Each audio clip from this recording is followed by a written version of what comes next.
আসসালামু আলাইকুম সম্মানিত হাঁস খামারি ভাই ও বোনেরা, আশা করি সকলে ভালো আছেন। চলে আসলাম নতুন আরও একটা ভিডিও নিয়ে। দর্শক, আজকে আপনাদের দেখাবো কিভাবে অরিজিনাল খাকি ক্যাম্বেল হাঁসের বাচ্চা চিহ্নিত করবেন এবং খাকি ক্যাম্বেল হাঁসের বাচ্চা অরিজিনাল নাকি ডুপ্লিকেট এটা চেনার মূল উপায়গুলো কি কি। তো দর্শক, চলুন কথা না বাড়িয়ে মূল আলোচনায় ফিরে যাওয়া যাক।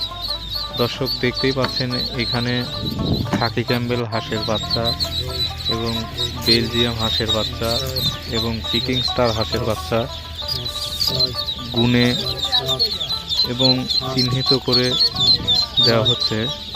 দর্শক, খাকি ক্যাম্বেল হাঁসের বাচ্চা মূলত চেনার উপায়: খাকি ক্যাম্বেল হাঁসের বাচ্চার ঠোঁট কালো থাকবে এবং হাঁসের বাচ্চা হাসাহাসি চেনার উপায় হচ্ছে আপনি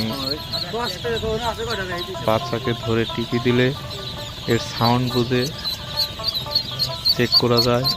এবং আরও অনেকগুলো উপায় আছে যেগুলো আপনারা যখন হাঁস কিনবেন, বাচ্চা কিনবেন, অবশ্যই দর্শক চ্যানেলটা সাবস্ক্রাইব করে পাশে থাকা বেল আইকনটি ক্লিক করবেন। ভালো